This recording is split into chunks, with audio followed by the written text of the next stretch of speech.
It's a cringe-worthy culture clash between today's couple. He continues to introduce her as his black girlfriend and can't seem to understand why she's so uncomfortable with this label. On top of this, he's a traveler.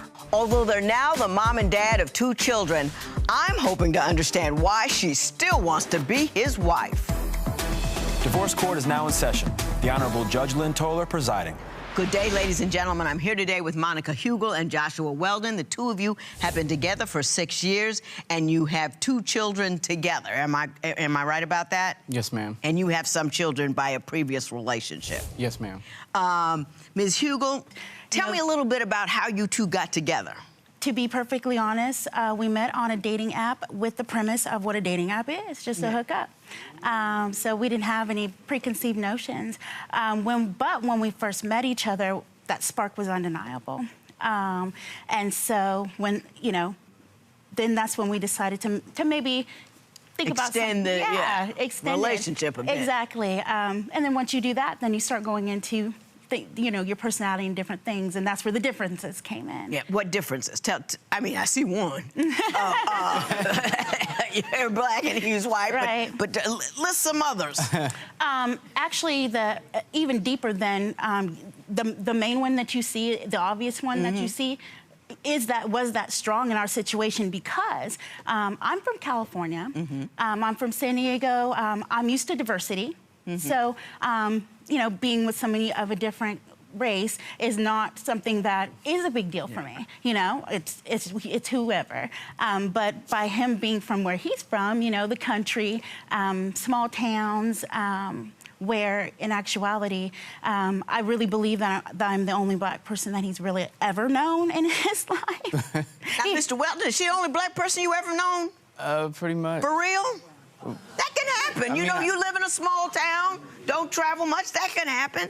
And now, with that as backstory, what were you thinking about on the dating apps? I'm gonna see what it's like on the other side. Yeah, pretty much, I just wanted to experience something different, I guess. And you end up liking one another. Were you surprised?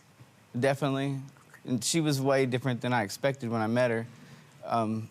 I've never really met too many black people. It was more what I seen on TV. Right. And I know you can't believe everything you see on TV, but it's kind of... But if that's all you know... Right. So I was expecting, a little more ghetto girl, I guess. And, and I didn't know how to explain it, but when we started talking, I was like, whoa. She used words I had to stop her for a minute. It's like, well, what does that mean? Right. Educated, intelligent. Yeah, and that wasn't in your list of qualifiers for black folk. Well, I mean... And I ain't mad. I'm not mad. I'm just saying that's not how we are typically portrayed in the media. That's what I'll put it. Right. Yeah. And so it caught me off guard. Ms. Hugle, you say after a while, though, when he got comfortable with you, some things started to pop up in this conversation. Can you tell me about those things? In actuality, surprisingly enough, when we got together in 2012, the N-word, which I didn't know was still used in regular conversation, is. And there were one example. We were watching a show or a movie, and we're sitting on the bed just watching a movie, and he says there was a situation where 2 white guys started chasing a black guy, and he says, "Oh, they're about to get that in." And I whipped my head over to him, and he literally did this. He stood straight. I said, "What did you just say?" He goes, "Huh?" He still didn't look at me. What did you just say? Right, I feel you. And then he said, "Oh, I said that guy's gonna get him." I said, "No, that's not really what you said." And did you know after you said it that you shouldn't have? Yeah, as soon as it came out of my mouth, I went, "Oh, what did I just say?" What have I just done? And I was trying to I could feel the heat. From her staring at me, I'm like, I don't know what to do now. Honestly, though, Mr. Weldon, where you come from, do you use that term freely? It was used pretty often because most of my family, they're kind of not really racist, but they're prejudiced of some sort. And growing up like that, it wasn't any big thing using the N-word, but I've learning over the years, it's like, it's pretty hurtful and degrading, and I didn't realize at the time. What did you expect when you were gonna hook up with a black woman? Did you have any idea? I was scared to death, to be honest. I was intimidated, and I was nervous as a wreck. I hadn't dated nobody in like 16 years, because my previous relationship, I was with the girl for 15 years and married for almost 10. So, Ms. Hugle, some other things came up during the course of your relationship. You say he frequently referred to you as my black girlfriend. Right. Explain that to me. You know, I would tell my friend, oh, I met this guy. Or I'd tell my mom, oh, I met this guy. He would say, he would tell his friend, oh, I met this black girl. Or I met this girl, she's black. You never stood alone. You were always designated as the black girl. Right, which made you feel different. Right. You know, it was always a distinction. That's what I'm saying. It was always a distinction. He always had to justify that I was black. Mr. Weldon, what do you have to say about that? Was that true? Yes, Your Honor, but a lot of my friends are growing up in school and stuff were prejudiced. I mean, I hung out with skinheads for my junior year, and then after I got away from that, because I realized it was stupid, that I shouldn't hate somebody just because of the color of their skin, because I don't know anything about them. Right. Why should I hate, right. you know? And then I introduced her like that because I didn't want my friends to just be shocked all of a sudden. I mean, I took her to meet one of my friends in Gorman. We came into the house, and I kind of warned him that she was black, and we came in the house, and he got Confederate flags all over the walls. Right. Some stuff that was kind of, you know... Yeah. But in his defense, I will say this. He's introducing you into an environment where, you know, they're not around a lot of black people, and he was just up letting them know, this is you, my girlfriend, and she's black, and don't get crazy with it. I'm trying to tell you, you know, just kind of give a heads up, because it was going to be jarring to that community. Not to yours, but to that community. Having said that, I'm going to say this. I understand that you are concerned that he's not really committed to this relationship because of past relationships. So I want you to explain to me why you feel that way. He's just kind of a jerk to you. Yes, ma'am. White, black, or otherwise, just unkind.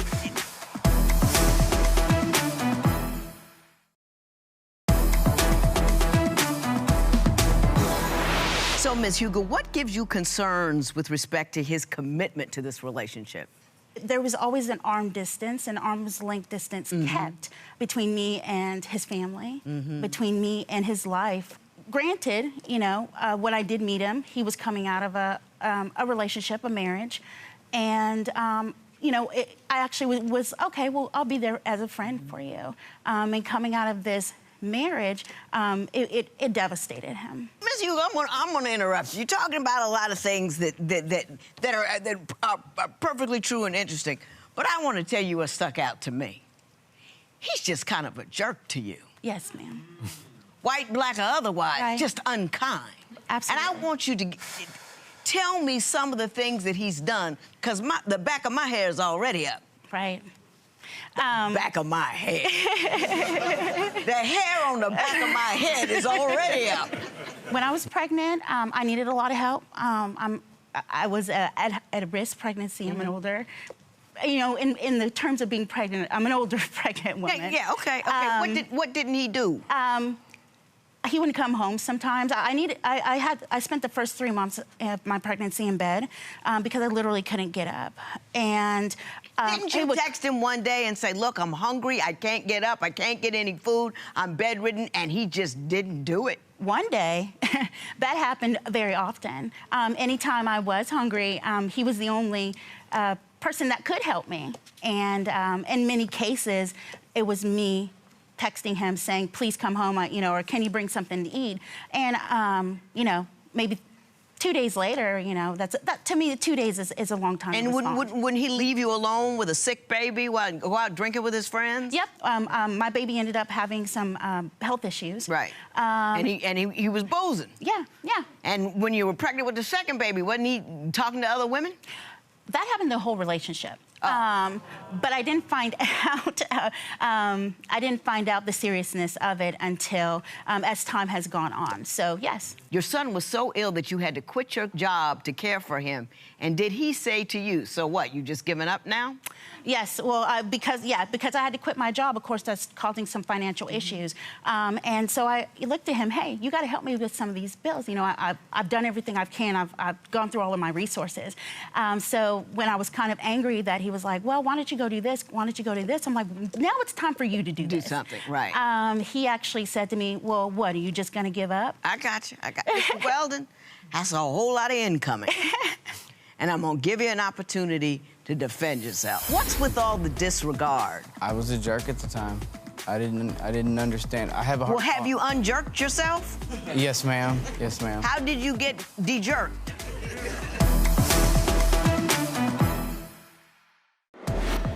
Would you consider an interracial relationship if your friends and family disapproved? Tell us what you think at Divorce Court. Judge Lynn, another viewer's question for your judgment call. I just discovered that my fiance is over $75,000 in debt and has terrible credit. I'm crazy about her, but very concerned about her spending habits. Should I still marry her? And marry her, but you gotta wait until she gets her spending under control. If you just found out about the 75, that means she's hiding it, and she's probably still doing it, so she's got to prove to you that she can stop before you give her a ring.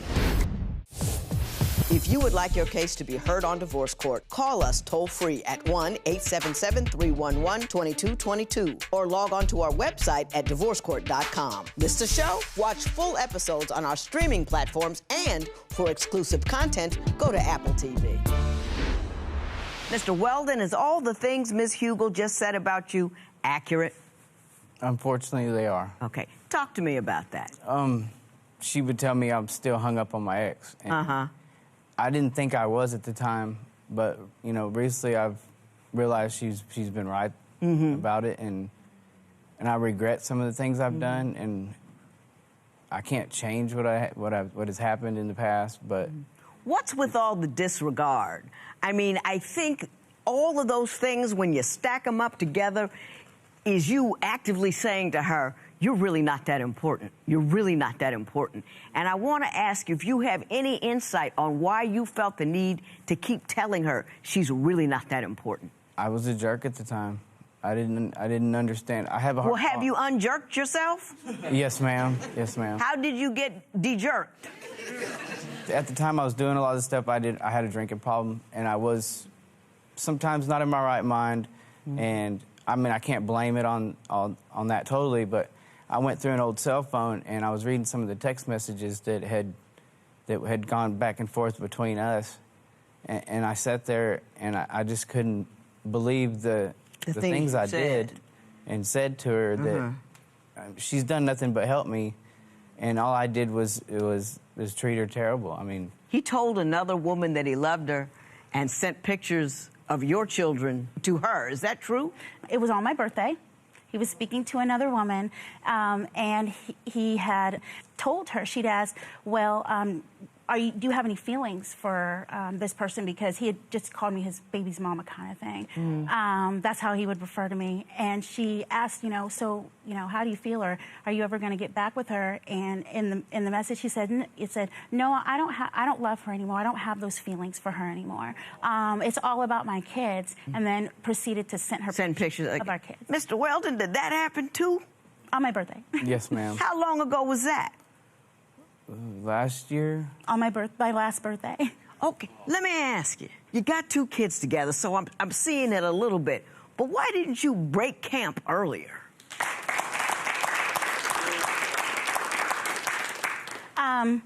I was in denial that somebody could actually be treating me this way. I wanted to believe every time he told me. So it wasn't that he consistently treated me that way. Oh, he said he was sorry, and he was nice. He's nice on Tuesday, Wednesday, Thursday, and Friday he'd pop out with another one. I've been here a long time. I know that story. And parts of him, like I said, there were situations where we were in a bind, and he did get us out of a bind, and blah, blah, blah. But mainly, it's because I was in denial. I didn't want to believe that somebody was treating me that way. Did it change how you felt about yourself? Absolutely. And once you get used to being treated that way, that's what you expect. That's what you expect. And then now with our children, it became that type of situation because... What do you want from me? What I want is for you to give him a perspective on what really has been going on in the situation. I want to be able to communicate better with him. What do you want from me? Why did you agree to come here? Because you knew I was going to fuss at you, right? Yes, ma'am. I want another chance to... I mean, I know I've had to... Actually, I probably don't deserve another chance to try to make this relationship work, but I do love Monica, and I've come to realize that I have made a lot of mistakes, and some of them I probably can't make up for, and I know that she can't trust me because of them, but I love my kids, and I love her, and I want to take care of them, and I just want to do what's right. All right, I'm going to give you my best last lessons. See what happens.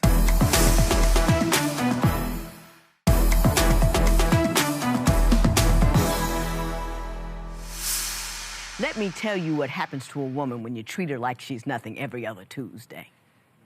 She starts to believe that she's nothing. On Wednesday, Thursday, Friday, Saturday, Sunday, and Monday, knowing full well that next Tuesday's gonna come. You destabilize her, you will her away, you make her a less powerful person. You make her less the person you fell in love with every time you do things like that to her. And I hope and pray that you understand that, because you don't have the right to take somebody's esteem from them. You don't have the right to torture somebody with I love you, I love you, I love you. Yeah. We have a baby. When she's vulnerable, when she's feeling safe, you just knock her legs out of her. You can't go any lower than that, especially when you knock her legs out of her, she falls on top of those kids that you gave her. Let me say this, Ms. Hugle. You love him and you're going to stay with him. What I would recommend is you a little bit and make him prove it. Always let him see his kids. If you want to date him, that's fine. But before you open your heart to him again, he's got to prove over the long term he knows how to speak to you. He knows how to love you. He knows how to be frustrated around you. He knows how to put down the bottle when he's with you. He knows how to act if he picks up the bottle and still doesn't call you out your name. Do you understand what I'm saying Absolutely. to you? He has to prove it to you. He has to be uncertain of you so that he knows he has to fight to keep you. You with me on that one? Absolutely. Never another Tuesday, Mr. Weldon. Never. You with me? Yes, because ma'am. every Tuesday, when you whittle away the mother, the kiddies go too. Yes, ma'am. You gonna be strong. Absolutely. Gonna be a strong black woman. You know what I mean? Know how to stand the ground. Absolutely. All of that. Absolutely. This matter is adjourned.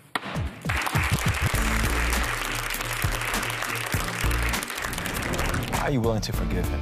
In actuality, I don't know if I'm willing to forgive him. I have finally woken up and gotten that confidence within myself that Judge Toller said that I need, and I have decided to put a distance between us and see what will happen. The judge then got through to you today, yes? Yes. Okay. If I could go back and change a lot of things I've done, I would. Tell me why you deserve another chance. Things have changed, I guess, for me. I've realized the bad guy that I've been and the stuff that I've done and how I've hurt her. I just want to do what's right and make her, give her the confidence and security that she deserves.